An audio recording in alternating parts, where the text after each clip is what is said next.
What is up, ladies and gentlemen? So excited to see you. I'm so excited you're here. Thank you for joining me. Today, we're going to do a portion of a baller teacher talk. I got to be a baller teacher.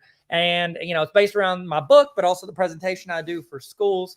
And so I wanted to chat with you guys today on how we can better make the way we teach our class, the way we do our classroom, how can we make it more relevant to students? I'll give you a couple practical examples of things that I did that I think helped. And then I'll also give you some resources that I think, you could utilize in your classroom. And so I'll try to make it as general as possible. So hopefully you take the resources I give you and you make them, make them yours. Make them yours. Okay. So we're about to get started. If you could, in the chat, let me know your name and what you teach. What is your name and what do you teach? Throw it in the chat. I would love to see it. So throw that in the chat. And at any point you have a question or thought or anything at all, throw it in the chat and let me know what you think of it. If you have any advice, here's the deal.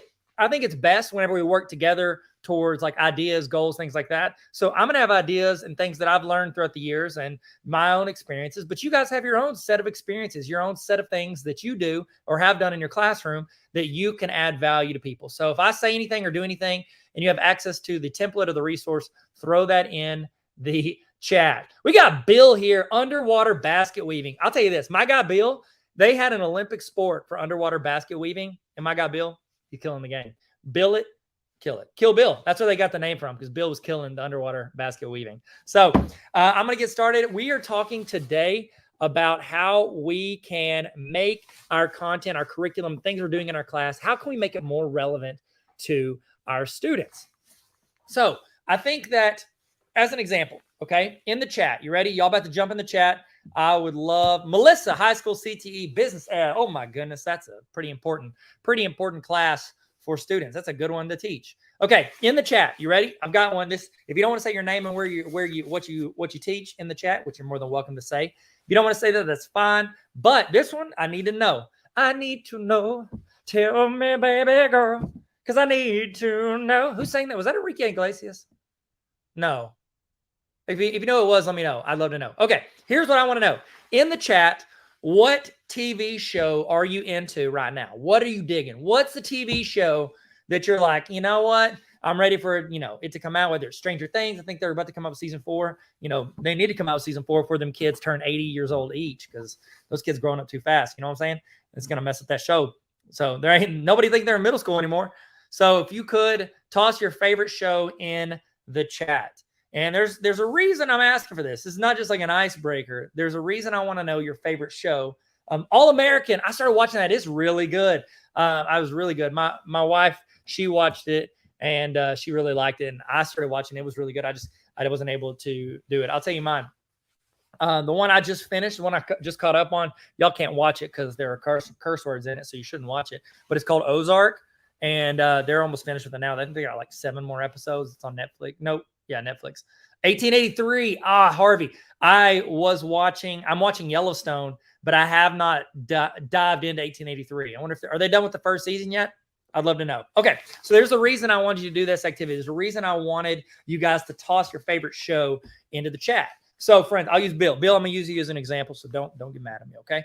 But if I said, Bill said he likes The Witcher, and I'm like, Henry Cavill's the worst actor ever. That is a terrible show. It's absolute trash. Nobody should watch that. How does that make you feel? Like, it makes you feel bad. Like, it makes you offensive. You're like, oh my gosh, you're saying you don't like this show? That means you don't like me, because I like this show. I'm just kidding. I've never seen The Witcher, but I've heard great things and I want to start it. So Bill, don't take that against me. I'm using this as an example because think of whenever you have a show you're really passionate about, whenever you have something that you like or you enjoy, and then you tell somebody, you walk up and you're like, have you seen, The Witcher? Have you seen 1883? Have you seen Yellowstone? Have you seen Stranger Things? Have you seen Lost? And somebody replies, that's garbage. That show's absolute trash. I loved the show Lost while it was on. If I told someone I loved Lost and I was super into it and they said it was garbage, what I hear is, Tyler, you're garbage. You know what I mean? I had nothing to do with the creation of the show. I had nothing to do with anything with regards to that TV show. However, it made me feel like they were making a shot at me, like they were making a judgment on me as a person. Now, here's the deal. The reason we do is because we identify with the things that we like. You know, different people wear different, like here we go, like Jordan brand. I love Michael Jordan. You know, like I wear Jordan brand, like wearing that identifies. Whenever you wear Nike or Reebok or, you know, whatever, H&M, you know, Abercrombie back in the day, Abercrombie and Fitch, if you remember that, you know, rest in peace. I'm just kidding. It's still there. They got really good jackets. But we identify with the stuff that we like, that we wear, that we do. And here's why it is super interesting to me to find these like small strategic points about stuff in culture to connect with our students. We have to be careful not to degrade what these students like, because these students, they identify more with the brands and the stuff that they wear, the merch. A lot of people wear merch. They identify with it more because whereas we might have been like, oh, is it Nike or Reebok? You know, which one is going to be my brand? Am I Abercrombie or American Eagle or Hollister? What is my brand? Okay. If you were Hollister, that means you lived in the states outside of Arkansas. It took us forever to get a Hollister when I was a teenager. So I had to go like Atlanta to get a Hollister. It's like less expensive Abercrombie. If you know, you know. But whenever we wear that stuff, it was like we had a few to choose from, you know, for our age range. With these young people, they now have access to tens of thousands of YouTubers who offer merch online. So has anybody ever seen, in the chat, let me know, have you ever seen a student who wore a YouTuber or a TikToker or an Instagrammer or someone online wore their merch to class? Let me know if they have and what, like, if you remember the YouTuber's name. They identify, the reason they wear that merch is because they want to be like, hey, I like David Dobrik or, you know, Liza Koshy or who else? Lily Singh, or who's the other one that's a big merch guy? I know who it is. Can't remember. The Paul brothers, whatever it is. If you want to identify with that, those students identify with that. Our responsibility as teachers is to be very careful, because we need to be careful not to degrade or talk bad about or like blow off the stuff that they care about, because it's like them taking a shot at them. If we're wanting to build rapport and build a true connection and community with our students, we have to figure out a way to show that we care enough about them to care about the stuff they like. That is the trick. Whenever you are finding something you want to identify with your students about, the best thing you can do, find out what they like, and then learn enough about it to have a conversation. All you have to do is watch like a 5-minute video explaining, I don't know, NFTs or whatever your students are into.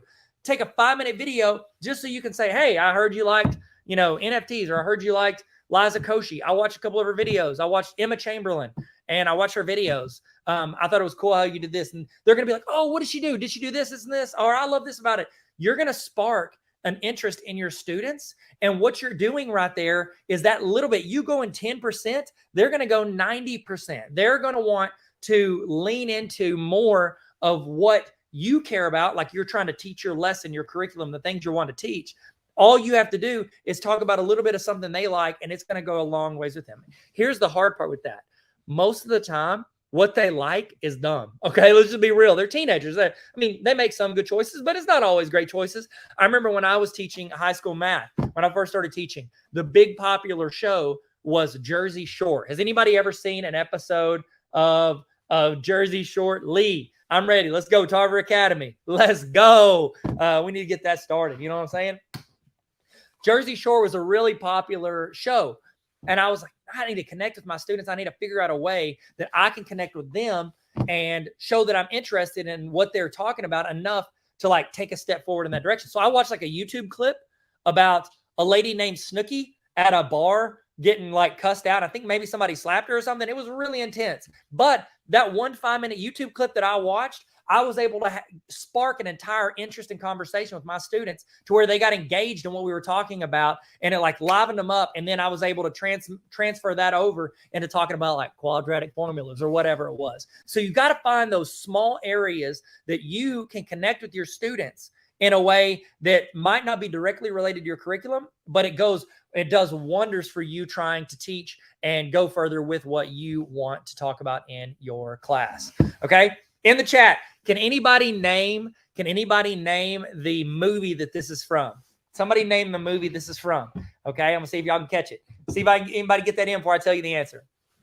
So I'll tell you a class. I had a class. It was a 10th grade geometry class back in like 2000, I don't know, 9 or 10, something like that. Lee with the Step Brothers. Lee's the first one in the chat. 10 points to Gryffindor, Lee. Way to go. I agree. Meet them where they are, 100%.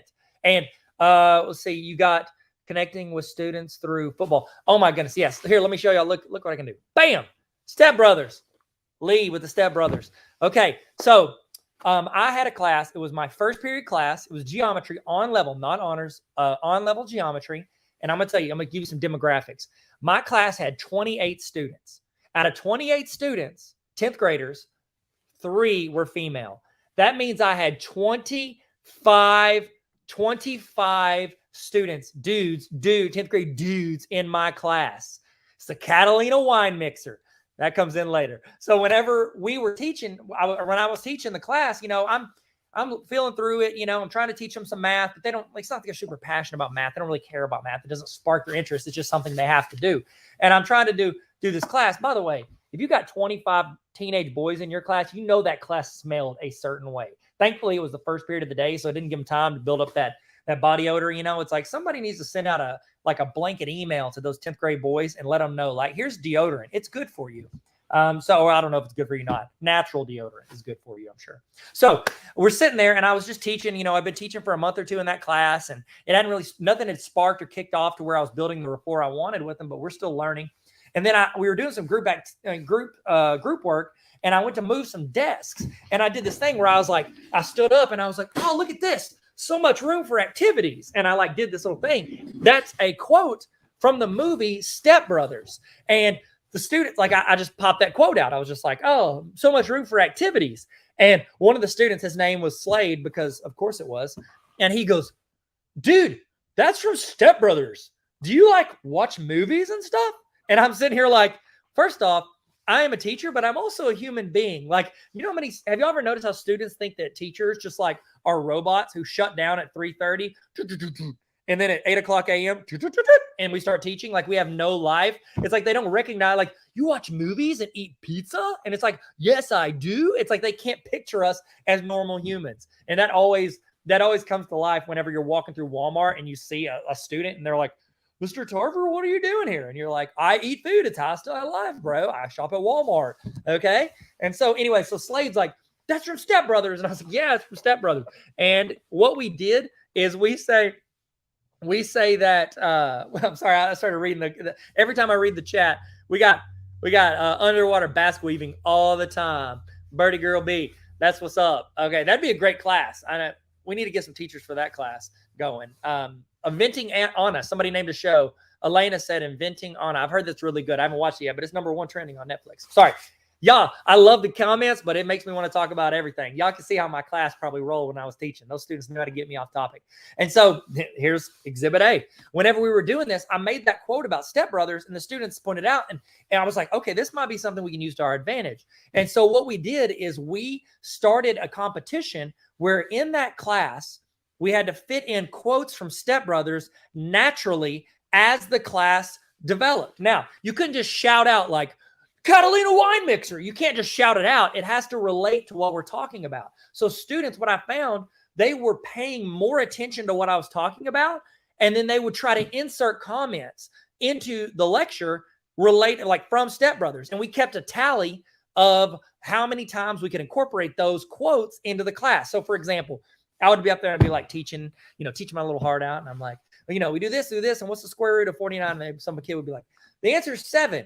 Another kid in class would go, that was glorious. That was like a mix between Fergie and Jesus. And it's a quote from the movie. And all the kids would laugh, and we would put a tally up because that student was able to relate a quote into the conversation of the class. And we were able to put that forward as a point and something that they paid attention. I'm not kidding. We had students who would have Post-it notes that had cheat sheets of quotes from that show, from that movie on there. Now, granted, the movie is rated R, so I couldn't recommend it to the students. I said, guys, nobody go watch this. It's rated R. You shouldn't watch it.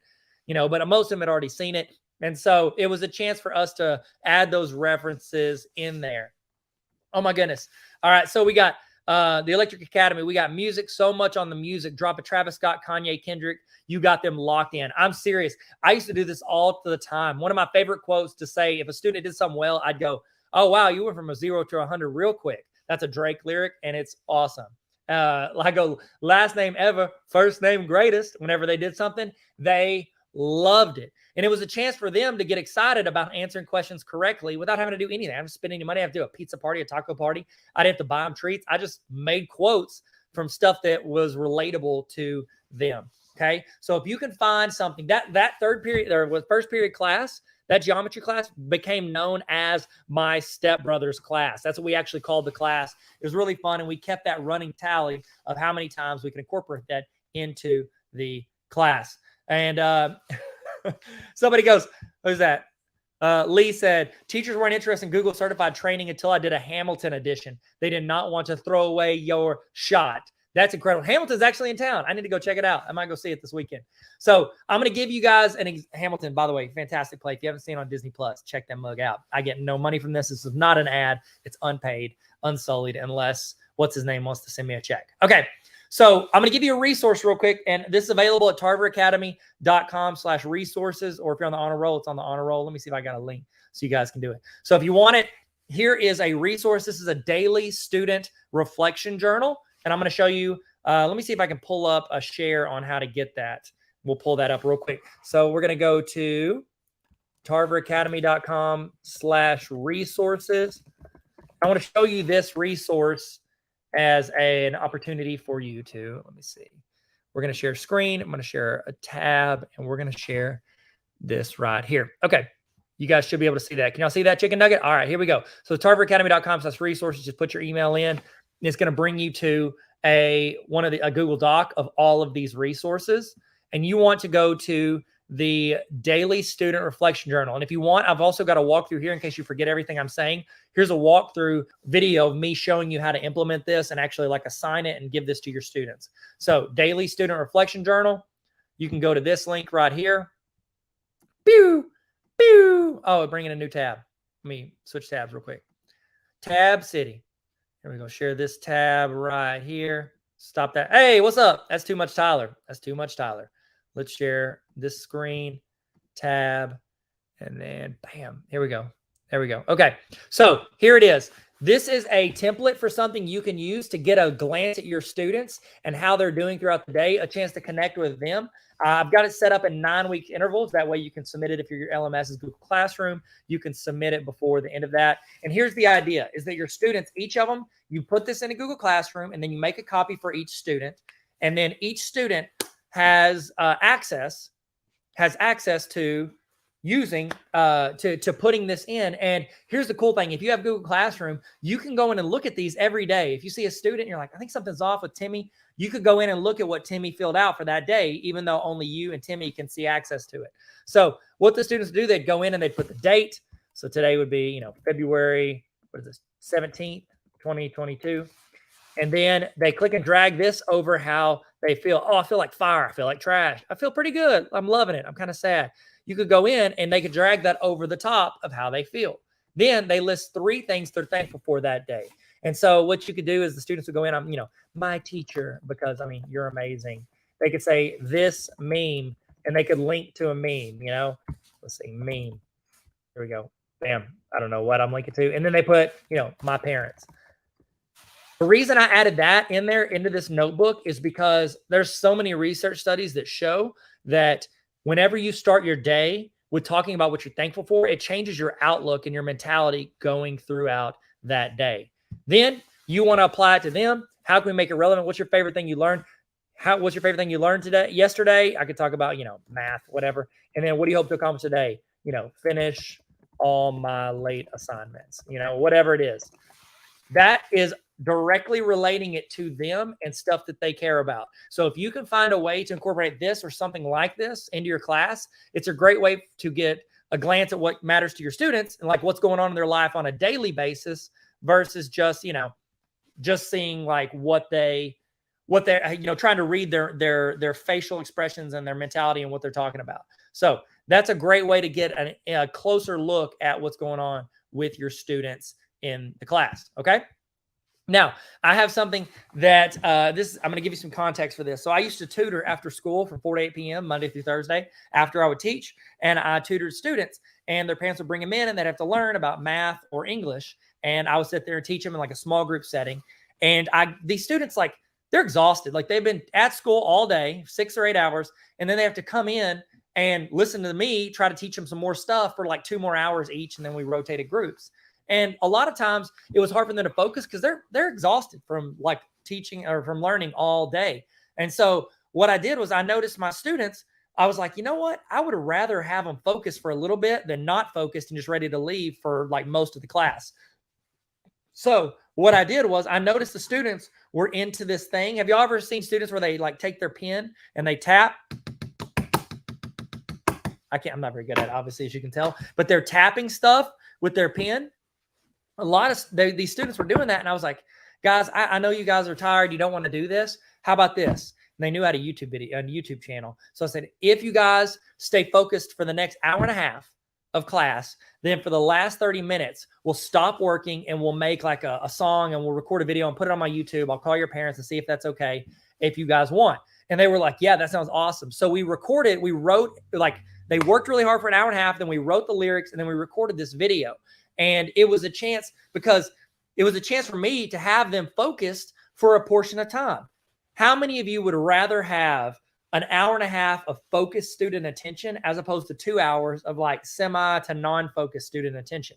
So I'm going to show you the video to give you an example of me relating something that we were doing to them and stuff that they liked, which was singing and making beats. So I'm going to, try to add this in here. Let's see. Take this out of here. Take this little chicken nugget. Oh, goodness. Okay. Add. There we go. All right. You ready? So you should be able. Here we go. Add to stream. Bam. I'm going to get on. Can y'all hear that? Let me know in the chat if you can hear that, and I'll be quiet.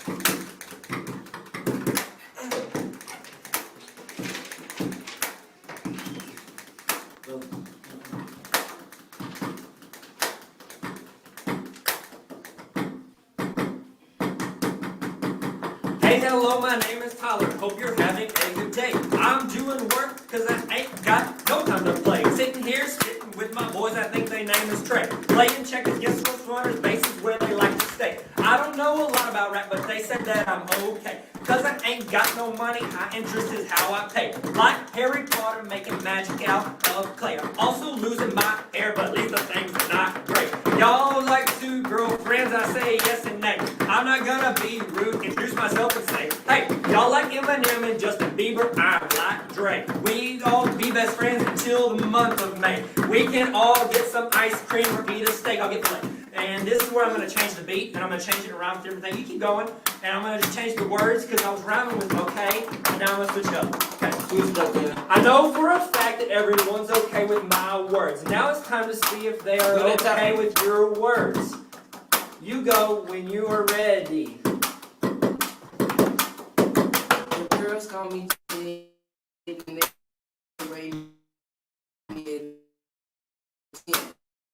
I chase the ladies down like the new pack.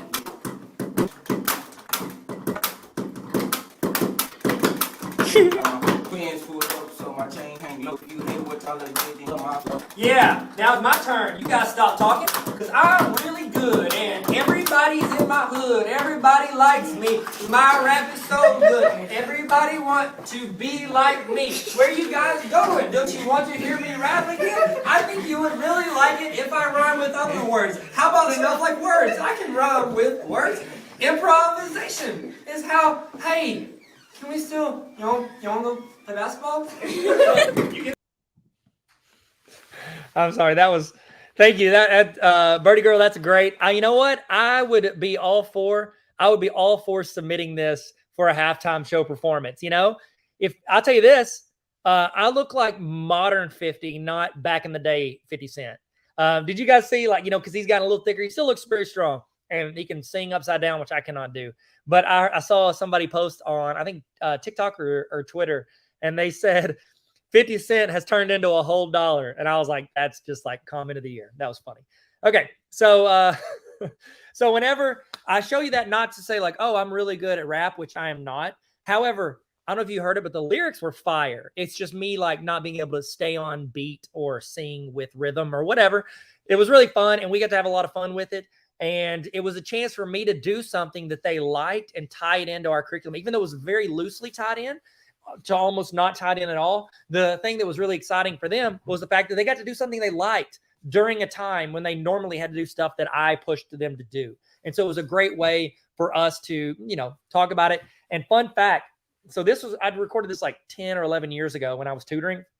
And the young man on the right, I was actually playing in like a city league basketball and was playing a team. And he walked up and he goes, "Hey, what's up, Mr. Tarver?" And I was like, "What's up? How's it going?" And he was like, "It's me." And I didn't want to say his name because, he didn't give me permission. But he was like, "It's me from we did the song together. We used to do tutoring stuff after school." I was like, "Oh my gosh." Because he had grown up. It had been several years.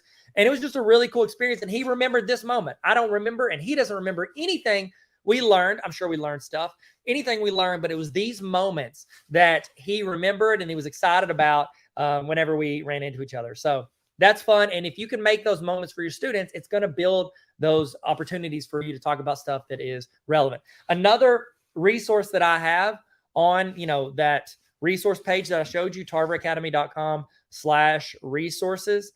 Another resource that you can use is a getting to know you icebreaker. I recommend this more for like the start of semester or start of year, but if you want to throw it into your repertoire, you can have it. It's got a slide, a collaborative Google slide where students are adding into the slide a little bit of information about themselves. And the cool thing is, if you're like, "I don't feel really comfortable with Google Slides, I don't really know a lot about how to create that or add that or edit that or whatever it is," I have in the instructions that they all get to see, all the students get to see, it's got step-by-step instructions.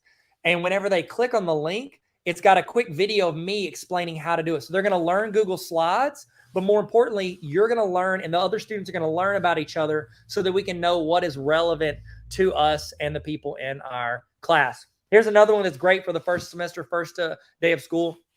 It's a first day RECON Google form. I used to do these. Did you guys in the chat, let me know, do you do anything to gather information? What do you do to gather information from your students? Do you do stuff at open house? Do you do stuff the first day of school? I'll tell you what I did, and I took it from a college professor that I loved back in college. Shout out to Professor Dykema. He used to pass out index cards the first day of school, and he would have us write our names on it, or any name we wanted to be called. And then we would write our email, our contact. And for students, I do, their parent contact, their parent email, and then parent or guardian. And then this is the one I liked. I would have them write a fun fact about themselves on the index card. And so what I would do in the first couple weeks of school, at the end of class or while I'm teaching, I would have those index cards handy. And I would pull those index cards out of my pocket. If I was wearing a pocket or, whatever, pull them out. And I'm sitting there and I would flip randomly to call on students and be like, Danny Joe. And I'd be like, "Danny Joe, what are your thoughts on this problem? What would you do next? What is the answer to this, or this?" And, he would answer. And then after that, I would say something related to his fun fact. So I had one young man who was like an amateur billiards player, like 9-ball billiards player. And so what I said when it was up there, and he was like a really quiet student, and I was talking and I had him answer the question. And then I just said, what kind of, and then like I finished, and then this is all the class hears. I was like, "Good job. That's a great, correct answer. By the way, what type of billiards do you do?" And they go, "Oh, I play 9-ball. I'm like, "Oh, sweet. Do you get to regional tournaments? Is it, statewide?" He goes, "Well, I'm doing regional right now, but next year I'm hoping to qualify for some national tournaments." So, "Oh, that's incredible." And then we move on.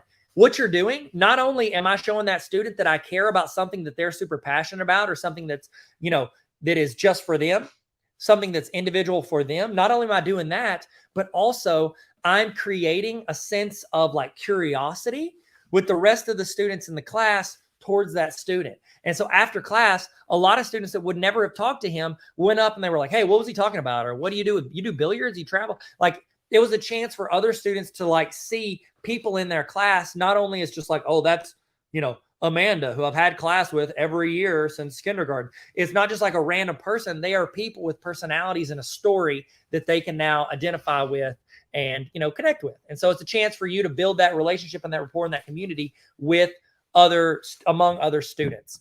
Okay. So I don't know, if you're in Arkansas, fun fact, I recommend you attach to fun, attach to them, attach to community, and build rapport. And if you're in Arkansas, you're like, "Well, why do I need to build rapport? Why do I need to do that? Why is that important?" Well, one of the main reasons it's important, besides, connecting with your students and growing, is that it's domain 2A and the Charlotte Danielson test stuff. So it's pretty important for you. It's important to build rapport. I think it's one of the most undervalued aspects of teaching is building rapport with students. In the chat, I would love to know, what is an activity or something that you do to build rapport with your students? And it can be short, it can be longer, you can paste a link, whatever it is. I would love to know, what do you do to build rapport with your students? Here is an example of something you can do to get your students to where they get to feel like they are heard, and you can help build rapport and connection with them. So I'm going to give you an example. Whenever I was teaching math, there's not a lot of ways that you can make math applicable to them as one individual person. So it's hard to do personal application with math. It's like, oh, okay, figure out, solve this system of linear inequalities. You can't really apply that to like a 15-year-old's life, So I would try to incorporate it with word problems. Sometimes I would just throw students' names into word problems. By the way, if you want a student to feel like a celebrity, put their name in a word problem. They go crazy. They're like, oh, that's my name. Throw it into a word problem. You could also have the students create the word problems. We did that before. Whenever I finished a lesson, I'd have students create their own word problems and related to stuff they like and people they know. And then other students would have to complete those word problems. And here's another one that, because some subjects it's easier to do that to than others. I recommend a bell ringer like this. And here's a full resource. It's a quote of the day bell ringer if you want it. Again, it's at tarveracademy.com/resources, which is free. It's a free resource and you can get that. It's a quote of the day. I record these 2-minute or less videos of me reading a famous quote, and then I give you my thoughts on it. But in the video, I'm asking the students for their thoughts. And so here's a really cool thing. You can have the students do this as soon as the bell rings, as their bell ringer. You can put it in Google Classroom. You can play it on the video, like on your screen or projector, or you can have them do it in the notebook. I've got some notebooks that you can do it with, and some digital notebooks. But they need to go in and learn, or go in and watch this video, and they give their thoughts. It's very big on giving your thoughts and replying. And what that does is they are required in the assignment to make personal application of the quote from the video and tell their thoughts and how it applies to their life. And what I found, and what other teachers have told me that use this, and they've emailed me or contacted me at different conferences, they have said this activity has started so many great discussions with their class to where they get the chance to talk about things that students care about and how they apply it to their life. And students connect with things that apply to them. We all do. It's the whole point of this talk, is that we make it relevant, because what applies to us matters. I'm finishing up my dissertation, and it's on how to engage learners with online educational video. And I'm finding in a lot of research studies, there are 2 main reasons that people stop watching a video online. Number one, they're confused about what's happening. They don't understand what the person's talking about, so they go somewhere else to find something they understand. So confused, they'll stop watching the video. Or number 2, they don't see how the content of that video applies to them. They don't see how the content applies to them. We need to constantly talk to our students about how the stuff we're doing applies to them. And one of the best ways to do that is to incorporate stuff they care about that already applies to them and connect it. Instead of saying, here's my content, figure out how this applies to you. It's saying, here's what you care about, and here's what applies to you. Let's try to tie that in to the content. Okay, so that's a great way to do it. And here it is as a notebook if you want it. Kara said, I have a check-in board with 9 different emojis: happy, sad, confused, sleepy, tired, silly, sick, etc. Students move their magnet to their emoji. Then I can call out each student to explain why. See, that's a really important characteristic to build in students, is one that where they have the emotional intelligence to recognize how they feel, and then they can communicate that to their classmates. It's really cool if only if a student feels comfortable, but asking them to explain why. How did we get here? Why do you feel happy? Or why do you feel grateful? Or why do you feel maybe upset or discouraged? And again, it's only if the students want to, but it's a great way for them to discuss and talk through those feelings, because that's something a lot of adults don't know how to do, especially certain generations, they don't know how to cope with their feelings and how they feel and talk about that. And Kara said they don't have to explain if it's personal, but you'll pull them for a one-on-one. See, I think that's amazing, Kara, how you're connecting with those students on a group scale, but also as an individual scale. I think that's a fantastic idea. Here's also another resource. And again, all my resources, it's free. It's on tarveracademy.com/resources. resources. Just put your email in and you can get it for free. And this is a video template. I told you I'm working on my dissertation on how to engage learners with online video. This is a breakdown of stuff that I've learned from a bunch of research studies on how you should create a video. And here's the one I want to say connects is 5C. You see 5C? It says you need to talk about why they need to learn this. Well, how do we relate this to them? And you can do that through the story. You can do it on what is important to them and how, like, sometimes it's just like, hey, you got to remember this for the test because it affects your grade, and that's how it applies to you. So that's a great one that you can use, a great resource. Here's a tweet my friend Dr. Lang said. He said, beyond expectations and praise, how do you cultivate genuine relationships with your students? And my response, which as you can see, very humbly, got 10,000 retweets and 5 zillion likes. I don't like to brag. It's not a big deal. I don't like to brag about it, but the proof is on the screen. Numbers don't lie. And I said, ask your students what they like and spend a few minutes watching or reading it. Teacher homework is studying student interests. And not only what they're interested in, but also how they learn, what their learning styles are. Are they auditory? Do they like to do video? Do they like to show mastery through writing a paper or a presentation or making it, like, whatever it is, creating a TikTok, whatever it is that works best for them and showing their mastery? Let's try to incorporate that more into what we're doing in our classrooms. Again, this is something I recommend after you kind of understand your curriculum, because you do have to understand the curriculum to know what you're talking about. But any free moments you have in that, connecting with your students and figuring out how they learn is incredibly important. And it's like I always say, like, we as teachers, our job is not to just present information because, you know, a cell phone, a YouTube, Wikipedia, whatever, that can present information. Our main goal is to guide the social process of learning. And so much of that is understanding our students, how they learn, what they care about, and how we can apply what we're learning now to them in the future. And so it's super, super important.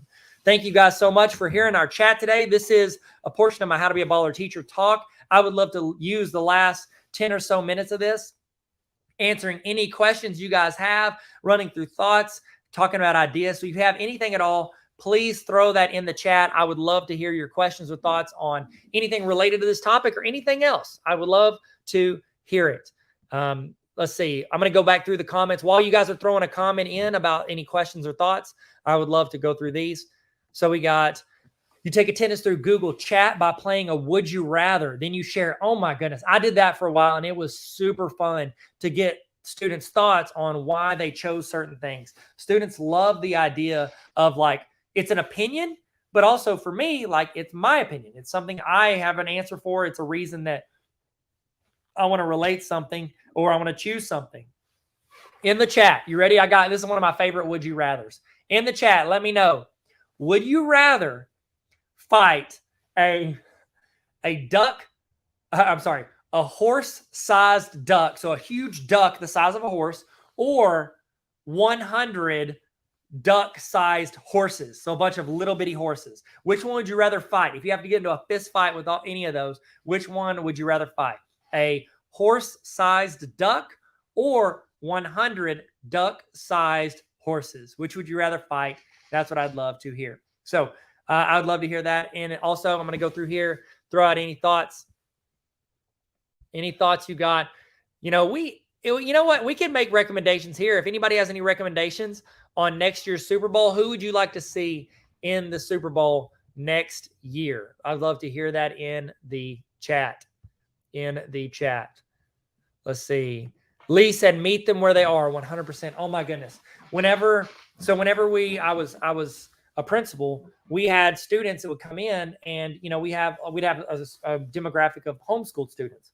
And with homeschool students or students that transfer in outside of the district, one of the things we found is it's really hard to perfectly align their learning, like 8 weeks worth of Algebra 1, and then know exactly where they are and let them just catch the ball and keep running. It's hard to hit them in stride with that pass. Joe Burrow, I guess it'd be Matthew Stafford to Cooper Kupp, catch it in stride. It's a little harder to do that when you don't know where they're starting or where they are. It's like throwing the ball with your eyes closed and not knowing where your receiver is. So what we used to do is we had a program where we could do mastery tests, and students could come in and take like a 1-hour test that would differentiate based on how they did on the exam, and it would adapt it around what they needed to learn. So we were getting a chance to see where they were and where the gaps were in their learning and to help fill those gaps before trying to like move them forward with everyone else. Or if they're really far ahead of everyone else, we could give them some critical thinking stuff and allow them to catch back up with other people. True story. So, every story I tell you is a true story. I'd never lie to you guys. I was teaching 9th grade algebra. No, I was 10th grade geometry. And I was teaching. I had a young lady in that class named Cecilia. She was a great, great student. She was a German exchange student. And she had came into the class and she spoke some German, she spoke some English, but she wasn't super fluent.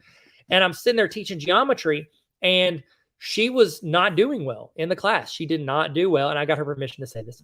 She was not doing well in the class. And for the first month, she was tanking. Like, she was doing absolutely terrible. And I'm trying to help her, but she's like, it looked like it was like a language barrier. She was having issues. And then, like, all of a sudden, her grades started, like, it was like doing terrible, like failing. And then she started doing a little bit better. And then she was acing everything. She had the highest grade in the class, like after the 4th or 5th week. And after, and then the 9 weeks, I was like showing them their grades. And I was just like, hey, Cecilia, I'm so proud of you. You did so incredible. How did you you started off kind of slow. What did you do to do so well in this class? And she told me, she said, because usually in the United States, you take Algebra 1 and then you might go to Algebra 2 or geometry, and then you move on to the other one and keep going. But Algebra 1 is kind of like your base level. It's like the foundation for everything you do after that. She was starting geometry without a basis in Algebra 1. So in that first month, she had to teach or ask like individual questions about Algebra 1 to learn it before she could apply shapes and angles and all that other stuff that comes with geometry to those algebraic expressions. She learned an entire subject matter in a month to catch up to the second month. The more we can figure out and have our students where they feel approachable, where they feel seen, where they feel like they can be honest with us about these types of learning difficulties they have, whether it's justified or not, whenever they have these difficulties, it's a great way for us to go in and see where they are, meet the needs of those learners, help them build mastery, and then help them move forward with where they are. Okay. Fantastic. Oh my goodness. Thank you guys so much. If you don't have any more questions, I guess we can wrap it up. If it's okay with Bill, I'd love to wrap this thing up. Unless Bill has any questions or thoughts, throw that in the chat. And I really appreciate you guys coming out and learning with us today. Thank you, Bill, for having me. Thanks for letting me come in and give my thoughts, share my experiences, and give some resources. Remember, if you guys need any resources, go to tarveracademy.com/resources. And then also I have obviously for everybody that is attending, because Bill did this, you guys get access to my Tarver Academy Honor Roll, which has a close to 35 full trainings that you can do digitally for the summer if your PD person approves it. You can go in and do it. I think I might have the new code or the old code. Yeah, I've got the new code. So if you want Bill included with this, Bill gives you guys free access to my honor roll. You can just scan your phone, hold the camera over this, or go to tarveracademy.com/honor roll. Make sure you use this promo code, and that will make it $0, and you can get into it for free.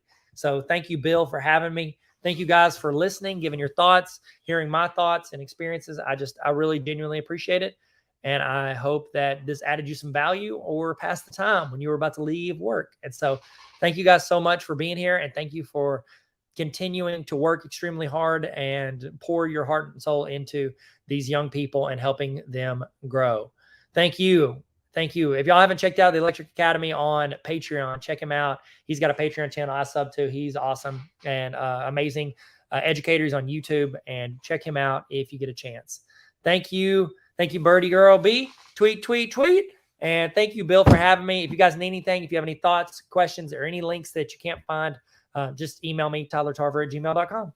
Thank you guys so much for having me. I hope you have the best day ever and never stop learning. I will see you guys later. Peace. Bye-bye.